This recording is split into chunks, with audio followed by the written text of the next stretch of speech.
Irmãos queridos, nós vamos agora para a exposição bíblica sobre a morte de Cristo. Texto central das Sagradas Escrituras, não precisa, muito obrigado. E fundamental para que possamos entender o significado da fé cristã. Nós podemos dizer, sem medo de estarmos errados, que dentro desse conjunto de doutrinas e desse conjunto de narrativas do Antigo e do Novo Testamento, nem tudo tem o mesmo valor. Há aquilo que nós poderíamos chamar de periférico à fé cristã e aquilo que é central para o cristianismo. Há aquilo que nós encontramos nas Sagradas Escrituras que é compartilhado por outras religiões, como também há aquilo que pertence apenas à revelação que Deus fez do seu ser, dos seus atributos, do seu caráter, dos seus propósitos para a vida da humanidade, no Evangelho do seu único Filho. Então, hoje, nós vamos analisar 3 versos que nos remetem para o que de mais essencial existe na fé cristã e que nos ajuda a entender a singularidade do cristianismo. Aquilo, repito, em que o cristianismo diverge de todas as demais religiões. E o ponto central, sem a mínima dúvida, da mensagem do Evangelho é a morte de Jesus Cristo, tal como está registrado aqui no Evangelho de João. João não fala tudo que poderia ser dito sobre a morte de Cristo. Aliás, nenhum evangelista descreve exaustivamente o que ocorreu naquela sexta-feira. Contudo, nós sabemos que o que foi registrado é o que aprouve a Deus nos revelar, a fim de que tivéssemos consolação na sua palavra, direção para viver. E, nesse sentido, vale dizer que João, por motivos que nos são inescrutáveis, resolveu registrar nessa seção narrativa que descreve a morte de Cristo, resolveu apresentar, repito, apenas aquilo que o Espírito Santo pediu para que ele registrasse, deixando de lado o que pode ser encontrado nos demais evangelhos. Então vejam só, nós vamos, portanto, fazer uma análise de um texto referente à morte de Cristo, que, por motivos que nos são ocultos, não nos apresenta aquilo que os demais evangelhos revelam sobre, repito, o que ocorreu naquela sexta-feira em Jerusalém. Então diz assim o texto de João, capítulo 19, verso 28. Depois, e aqui nós estamos diante da cena do nosso Senhor e Salvador Jesus Cristo crucificado. Vendo Jesus que tudo estava consumado, o que as Escrituras estão querendo dizer com isso? Qual é a intenção de João ao afirmar que Jesus havia entendido que a obra que deveria realizar nesse planeta estava consumada? Para que respondamos essa pergunta, é de fundamental importância que entendamos algumas verdades que antecedem a essa e que comunicam sentido à declaração do verso 28. Cristo veio para cumprir uma missão.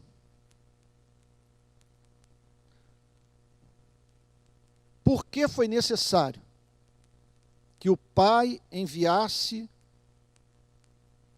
o seu Filho a esse planeta para cumprir uma missão? Porque essa missão envolvia a morte. Porque se tornou necessário que o Filho de Deus morresse. Porque ele não veio apenas para ensinar teologia, comunicar verdades, revelar por intermédio da sua pregação o caráter de Deus.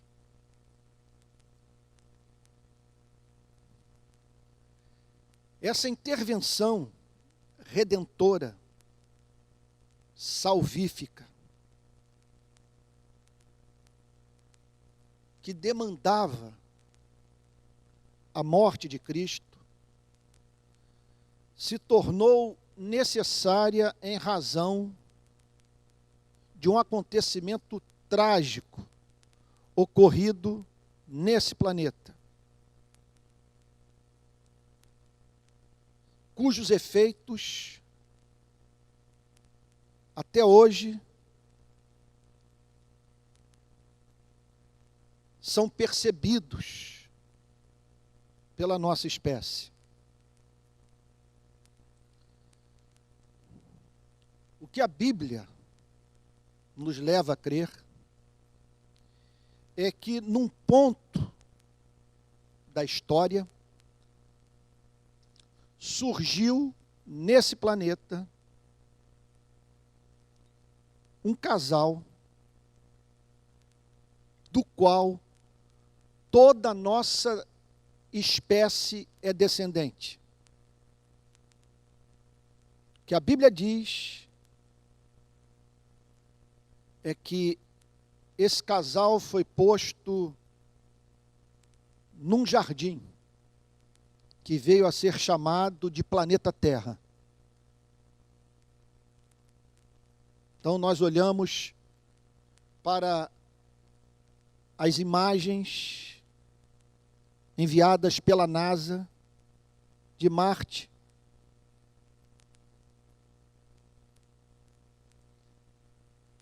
E pensamos,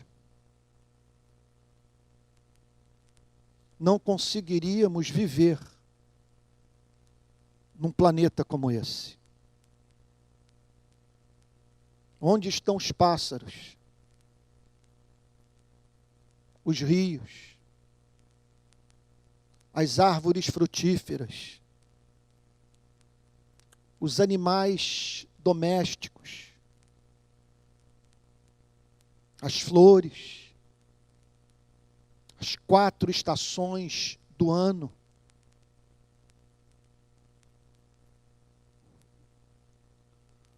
Como fazer poesia a partir do que se pode extrair de um lugar inóspito como esse? Eu não sei como que você tem lidado com essas imagens, mas no meu caso, a palavra que melhor descreve o que eu sinto é estupefação. Porque no sistema solar,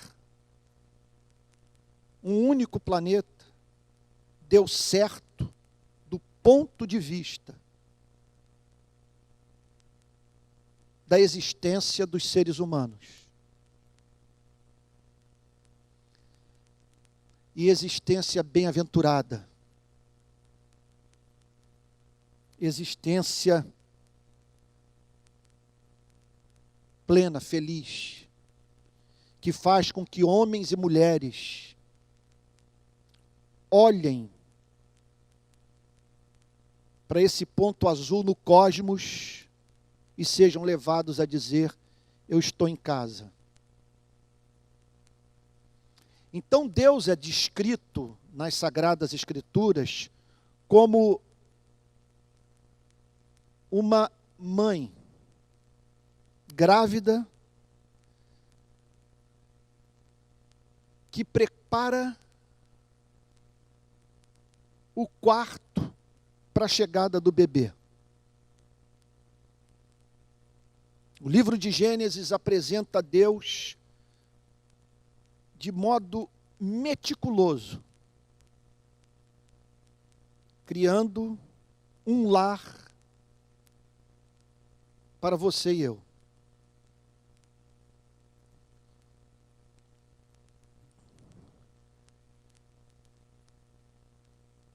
E por termos sido criados à sua imagem e semelhança, fez com que nascêssemos com aquilo que Calvino chama de sensus divinitatis, ou semen religionis, o senso da divindade, a semente da religião. Somos seres, por natureza, construtores de altares. Não há disseminação de pensamento moderno, pós-moderno, existencialista, que erradique do espírito humano a fome e sede de transcendência.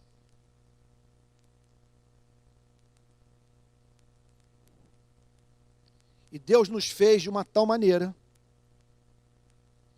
que olhamos para a ordem criada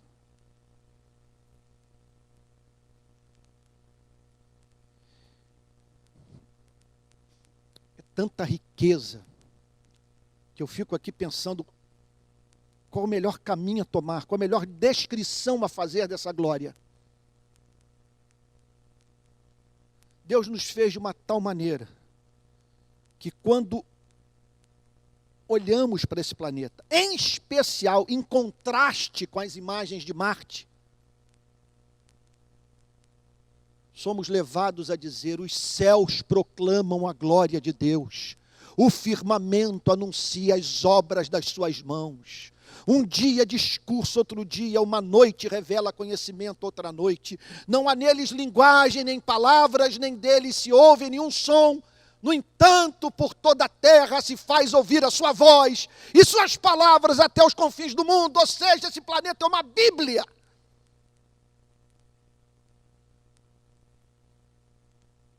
Quando olhamos para a forma como todas as coisas estão dispostas, somos movidos a prestar culto, como costumava dizer Galileu Galilei, à beleza do Criador.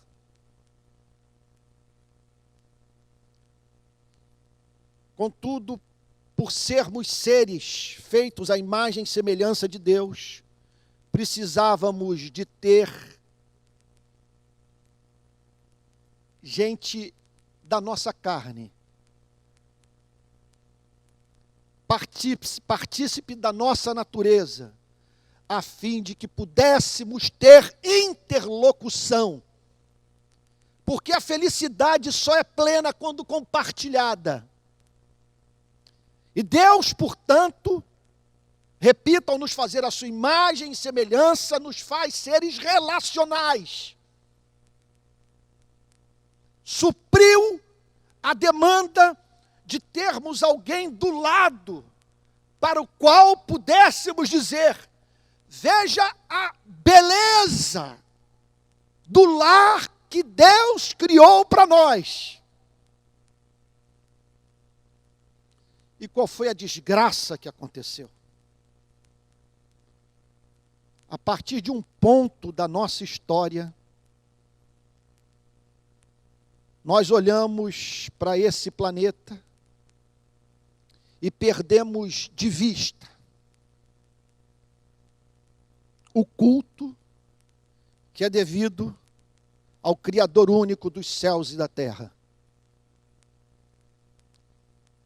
E passamos a odiar esses seres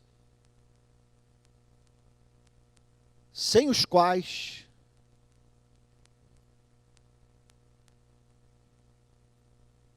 com toda a beleza desse planeta, aqui viveríamos como se estivéssemos em Marte.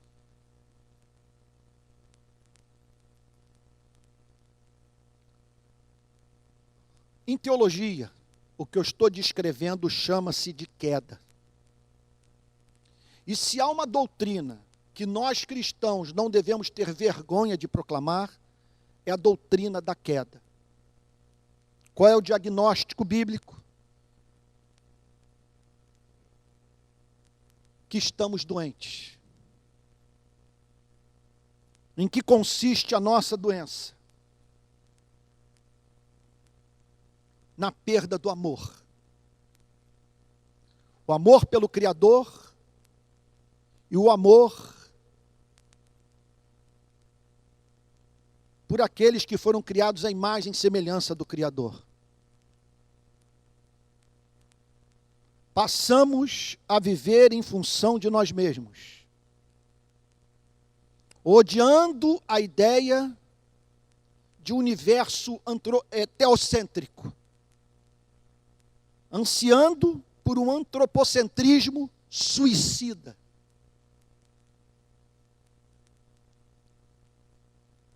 As evidências empíricas dessa desgraça, que Darwin não consegue explicar,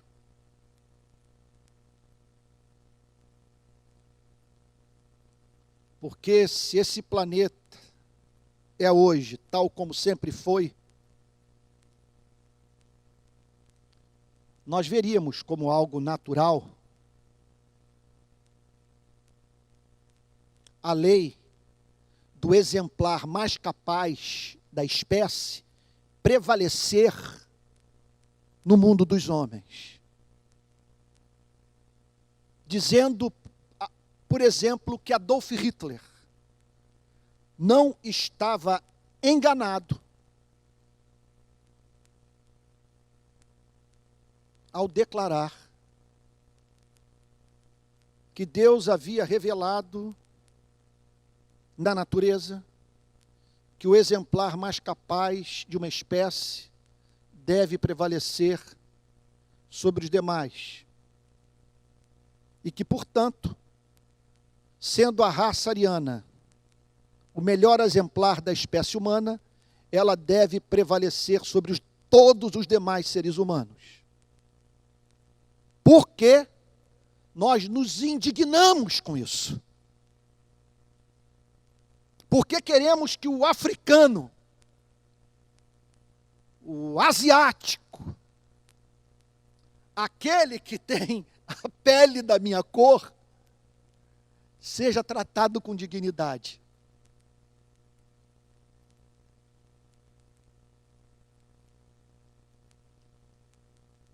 Porque abominamos a morte, se fomos criados para morrer. O que fez com que, apesar do esplendor desse planeta, nem ele, nem o sistema solar, nem a Via Láctea seriam suficientes para satisfazer as demandas do espírito humano.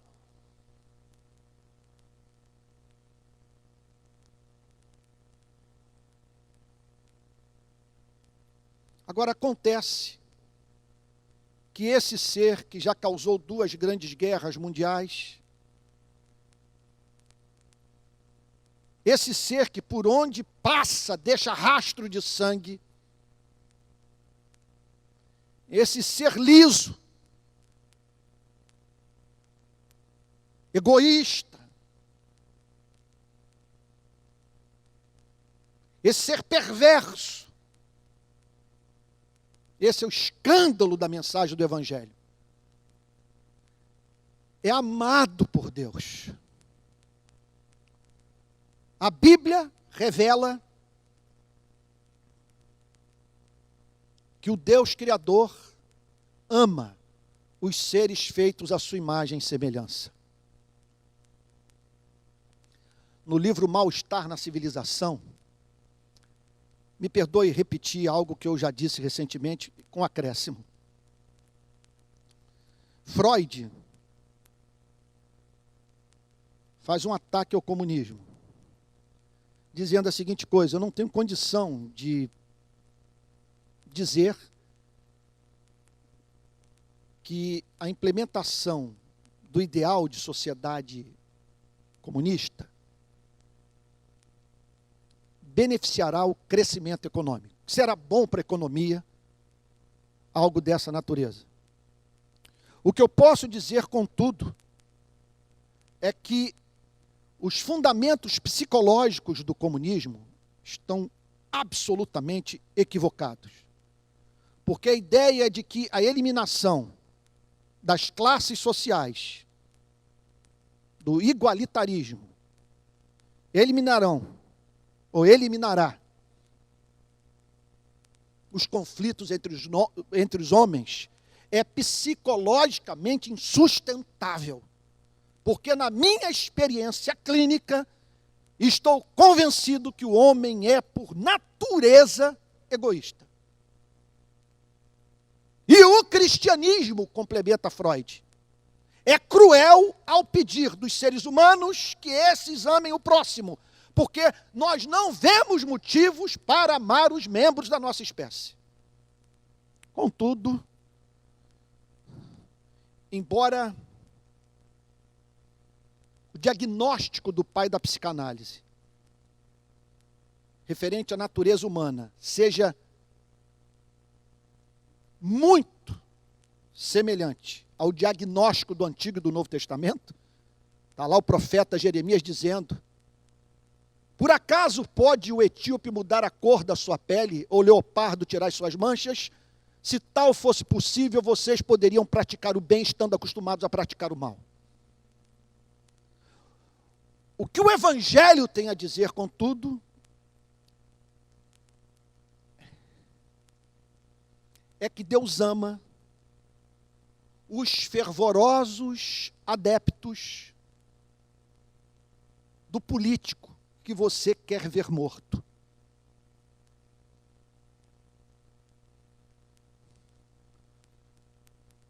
E por isso, enviou o seu único filho, com uma missão: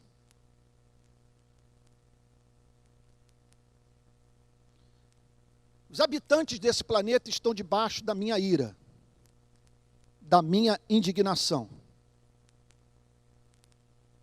Seria cometer uma violência contra mim mesmo, abençoá-los ad eterno, e permitindo que eles usem das minhas bênçãos para a prática do que é perverso. Mas eu os amo e o envio para que você cumpra a lei do amor por eles e morra em seu lugar. Assim, um membro da espécie humana propiciará aos que vierem a se arrepender dessa rebelião cósmica, dos seus pecados, da sua condenação, oferecendo, portanto, a eles um perdão justo. Então Jesus veio, eu espero que eu esteja sendo claro, Jesus veio para cumprir a lei, no seu e no meu lugar. Lei que não pede de nós sandices, lei que é racional, que é razoável, que é pura expressão do caráter de Deus, lei que pede amor. Amor, pede o que nós pedimos do próximo, pede o que nós pedimos de Deus, pede aquilo que, contudo, nós não conseguimos praticar. Pede amor. Então Jesus cumpre a lei do amor, como diz o apóstolo Pedro, depois dos 3 anos de convívio, nele nós não vimos pecado, nem dolo algum se achou na sua boca. Ele é o Cordeiro que tira o pecado do mundo. Mas era necessário que ele desse a sua vida. Era necessário que ele consumasse essa obra na cruz, a fim de que uma nota fosse emitida para o universo. De modo que, se há vida fora desse planeta, que se saiba que Deus é santo, santo, santo. E que aquilo que os seres humanos fizeram é tão contrário à sua natureza, que necessário foi para que ele os perdoasse, os seres humanos, e os reconciliassem com o seu Criador, que o seu Filho morresse pelos pecadores.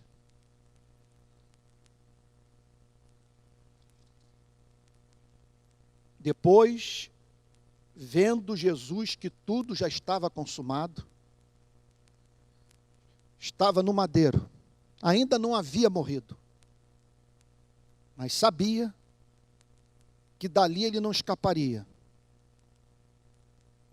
que dentro de poucos minutos, seu coração haveria de parar de bater, e naquele mesmo dia ele seria enterrado. Então o texto diz que ele olha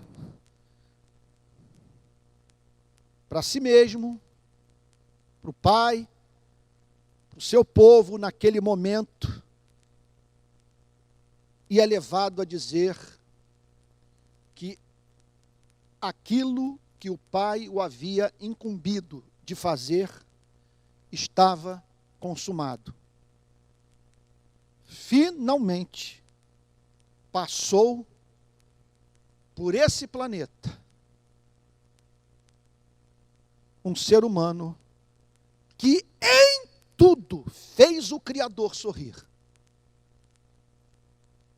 Um de nós viveu de uma tal maneira que o Pai foi levado a dizer: em ti eu me deleito.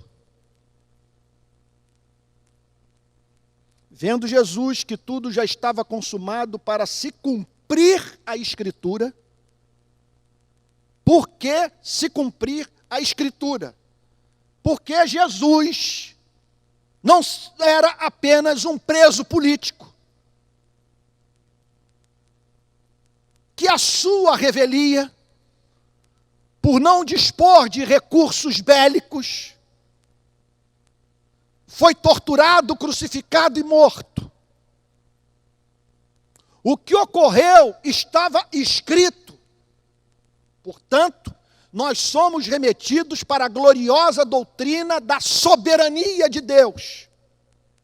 Num nível da vida, nós fazemos sociologia, fazemos antropologia, fazemos ciência política, fazemos história, pensamos em termos de leis de causa e efeito. Estudamos algo do tipo causas da Revolução Francesa, consequências da queda do Muro de Berlim. Então o cristianismo não é incompatível, por exemplo, com as ciências humanas, mas ele nos remete para um outro nível. Que as leis de causa e efeito, que podem parcialmente ser percebidas por nós, estão sob o controle absolutamente soberano do Deus que tudo faz como lhe agrada. Então a morte de Cristo é cumprimento de profecia da Escritura Sagrada. E profecia da Escritura do Antigo Testamento, que foi proferida, porque antes da criação dos céus e da terra, Deus havia escrito esse romance. eu vou criar esses seres, eles vão se afastar de mim, eu vou enviar o meu único filho para redimi-los, e o universo inteiro vai saber que eu sou capaz de amar pessoas que não são dignas do meu amor. Isso é de tirar o fôlego. Vendo Jesus que tudo já estava consumado, para se cumprir a Escritura, disse: tenho sede. Aqui, os estudiosos do Novo Testamento divergem, do ponto de vista da interpretação do texto. Jesus disse: tenho sede, para que a Escritura se cumprisse? Ou o tenho sede foi resultado tão somente do que Deus havia decretado? Veja, dá para harmonizar ambas as ideias. Jesus conhecia o Salmo 69, que apresenta Davi no verso 21, falando nos mesmos termos, só que profetizando, ao falar sobre sua própria vida, sobre a vinda do Messias, quando diz assim o texto: por alimento me deram fel, e na minha sede me deram a beber vinagre. João olha para a cena e diz o seguinte: olha o cumprimento do Salmo 69, verso 21. O rei Davi passou por sofrimento análogo ao de Cristo. E ao registrar o seu sofrimento no Salmo 69, profetizou sobre o amor empático de Jesus, desse Deus que se identifica com o sofrimento humano. Então, para se cumprir a Escritura, e a interpretação, portanto, diverge sobre a intencionalidade de Cristo, de deliberadamente dizer: tenho sede, para que a Escritura se cumprisse. Quer dizer, repito, ambas as ideias estão corretas. A questão é saber o que João tensionava ensinar. Então, para cumprir a Escritura, disse: tenho sede. Uma coisa é certa, não era um teatro. Nós estamos diante de uma pessoa que havia passado por sessões de tortura, pendurada numa cruz, por volta de 3 horas da tarde no Oriente Médio.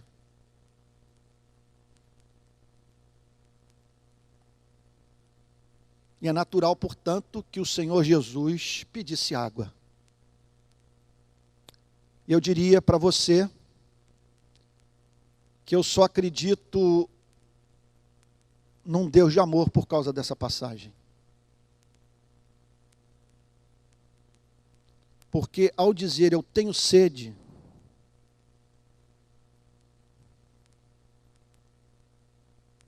Jesus está declarando que Deus, na pessoa do seu único filho, se identificou com o sofrimento humano. Com todos aqueles que um dia se viram privados, entre outras coisas, do suprimento das suas necessidades básicas. Aqui, então, é a humanidade de Cristo se manifestando. É o seu amor o levando intencionalmente para um ponto da história da sua vida em que ele passaria por esse tormento. Tenho sede.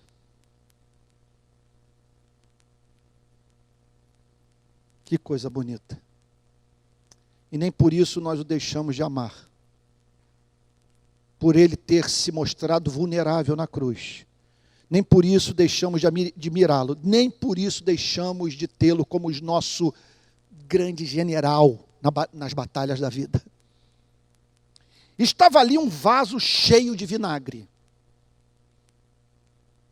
Não há mínima dúvida que o Senhor Jesus sabia que eles usariam do conteúdo daquele vaso.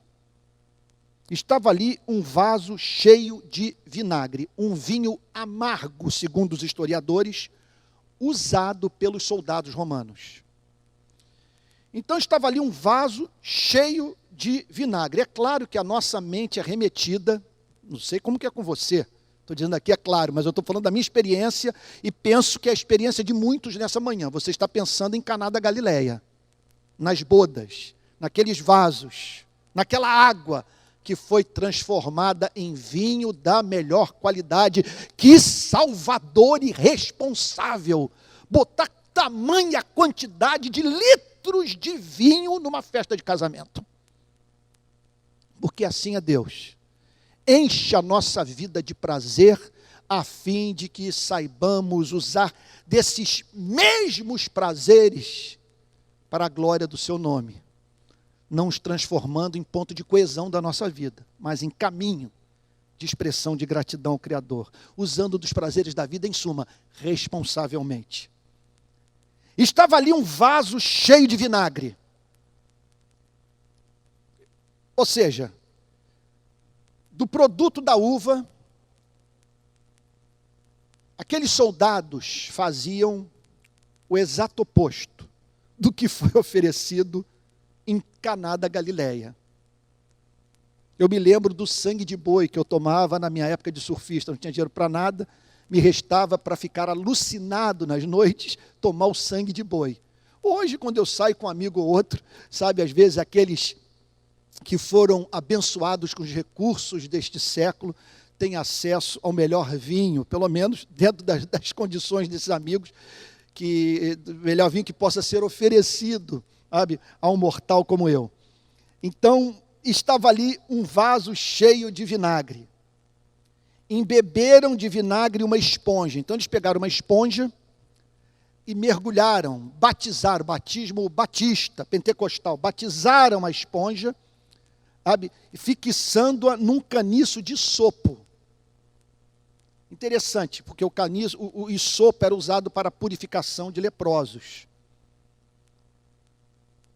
Eles pegam um caniço de isopo, fixam nesse caniço essa esponja, imergem a esponja no vaso cheio desse vinagre, desse vinho amargo, e aproximam a esponja da boca de Jesus. É claro que eles estavam fazendo piada com Jesus. Jesus precisava de água, não de bebida amarga, não de vinagre. A linguagem é linda, porque o que o texto está dizendo é que o Senhor Jesus tomou o vinagre da vida, a fim de nos oferecer o bom vinho, que transborda o coração dos seres humanos de alegria. Ele veio para extrair essa amargura das nossas vidas, a fim de que provássemos desse estado bem-aventurado de doçura de alma, que é comunicado pela percepção do amor de Deus que está em Cristo, e de uma forma especial no batismo com o Espírito Santo. Embeberam de vinagre uma esponja, fixando-a num caniço de sopa, aproximaram a esponja da boca de Jesus. Quando Jesus tomou o vinagre, ele toma o vinagre. Esse vinagre era diferente do vinho com mirra que foi oferecido ao Senhor Jesus, segundo descrição de Marcos, do texto, da passagem de Marcos, capítulo 15, que descreve a crucificação de Cristo. Porque Marcos diz o seguinte, olha só, vamos para lá. Texto do Evangelho de Marcos que fala sobre a crucificação do nosso Salvador. Diz assim: Levaram Jesus para o Gólgota, que quer dizer lugar da caveira. Quiseram dar-lhe para beber vinho misturado com mirra. Vinho misturado com mirra era um ato de misericórdia dos moradores de Jerusalém, que ofereciam para os condenados à pena de morte droga, vinho com mirra, para que eles experimentassem aquilo que a gente chama do português popular de onda. Quer dizer, experimentassem uma espécie de anestésico mental, psicológico, a fim de que suportassem, de alguma medida, os tormentos da crucificação. Em outras palavras, o Senhor Jesus não usou drogas para aliviar a sua dor. Ele decidiu morrer conscientemente. Mas aqui, ele toma esse vinagre para o cumprimento da profecia do Salmo 69, verso 21. E disse, ele toma o vinagre, veja, a linguagem é belíssima, e eu estou lamentando o tempo tão exíguo, que dá vontade de ficar aqui o dia inteiro pregando. Ele prova do vinagre, do amargor da vida. É claro que nós estamos diante de um fato histórico que não deixa de ser, ao mesmo tempo, uma dramatização. Ele prova do amargor da vida em pecado.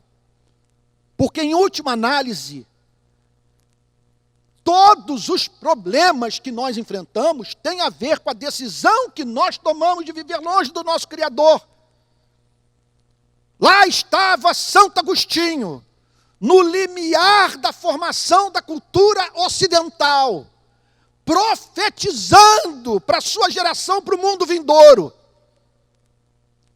Meu pai, a grande desgraça do Ocidente foi não ter ouvido Agostinho, que no prólogo das suas confissões declara: tu nos fizestes para ti, e o nosso coração não encontra descanso enquanto não descansa em ti.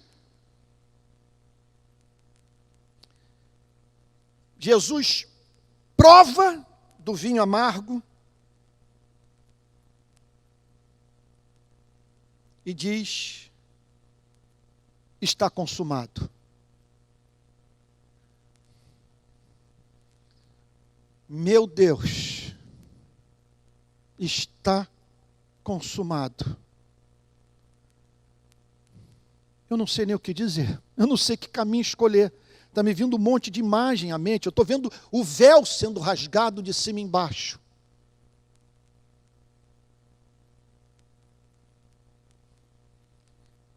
E a porta, Jesus chamando a você e a mim para entrarmos com ousadia na presença de Deus, confiando mais na sua misericórdia do que na nossa inocência. Está consumado, o que significa, portanto, que a nossa dívida foi completamente paga, que nós podemos agora fazer algo como oração do Pai Nosso. Como que seres afeitos à guerra, que são capazes de ignorar o sofrimento do seu semelhante, podem orar nesses termos: Pai Nosso que está nos céus. Nós só podemos dizer Pai Nosso que estás nos céus, porque Jesus pôde na cruz, em alta voz, dizer: está consumado.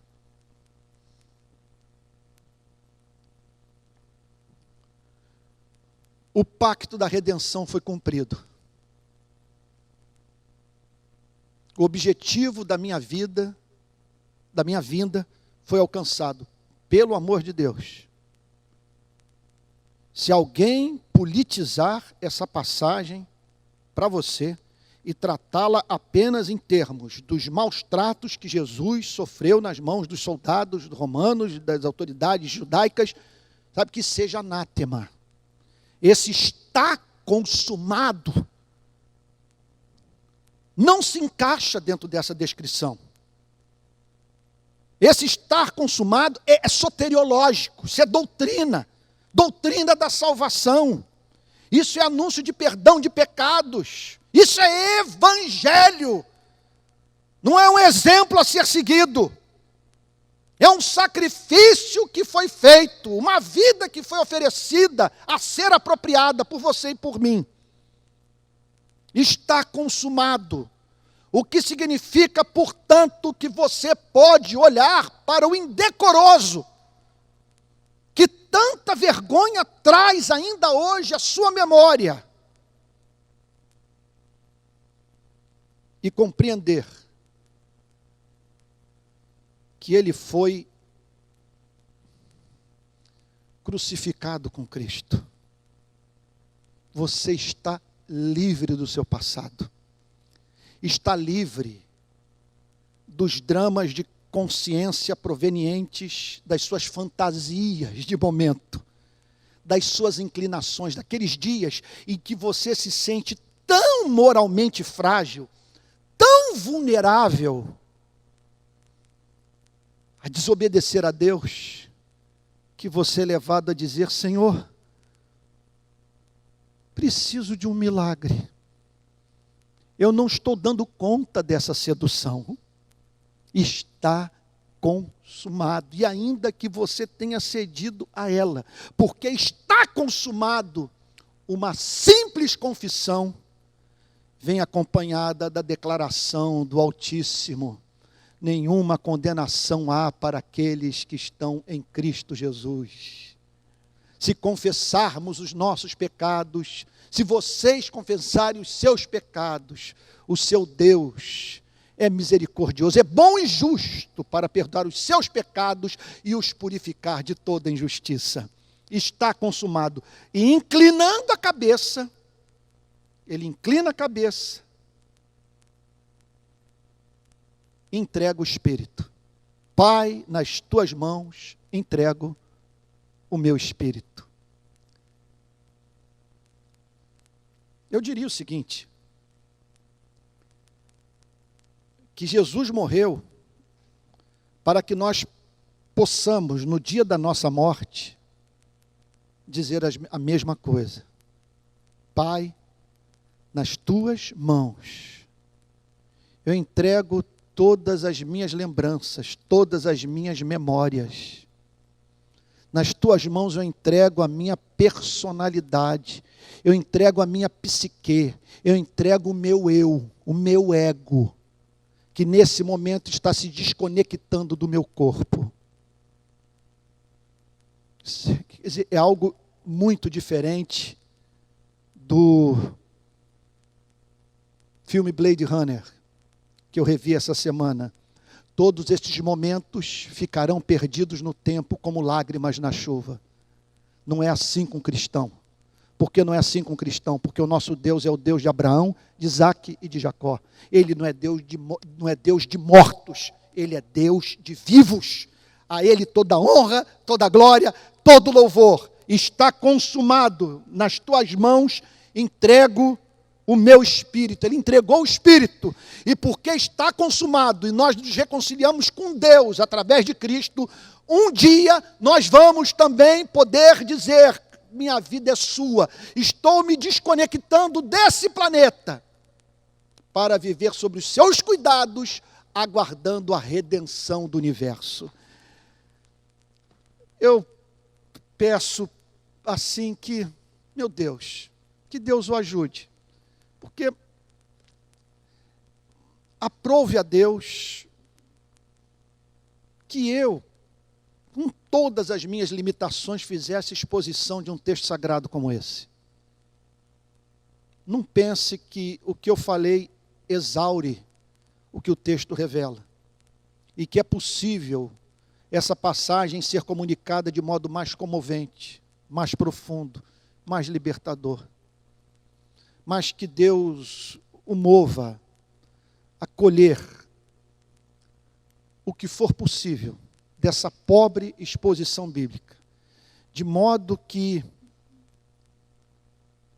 esse está consumado se transforme no fundamento da sua saúde psíquica. Porque se está consumado, você agora pode dizer o que o apóstolo Paulo declarou em Gálatas 3:20. Logo já não sou eu quem vive, mas Cristo vive em mim.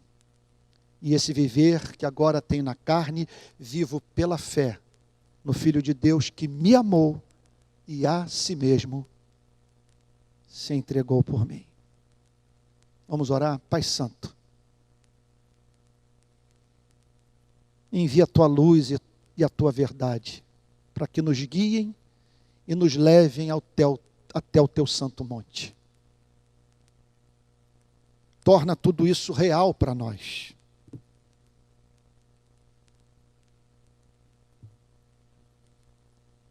Ajude-nos, Senhor, a nos apropriarmos dos benefícios deste sacrifício, porque certamente não agrada a Ti nos ver curvados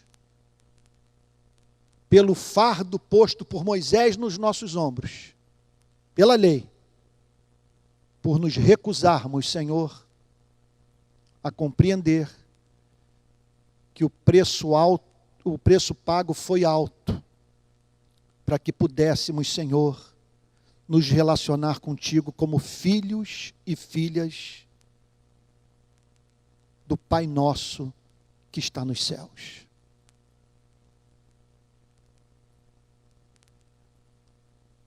Ajuda, Senhor, a igreja do nosso país tão confusa, tão dividida, a voltar para aquilo que é capaz de uni-la.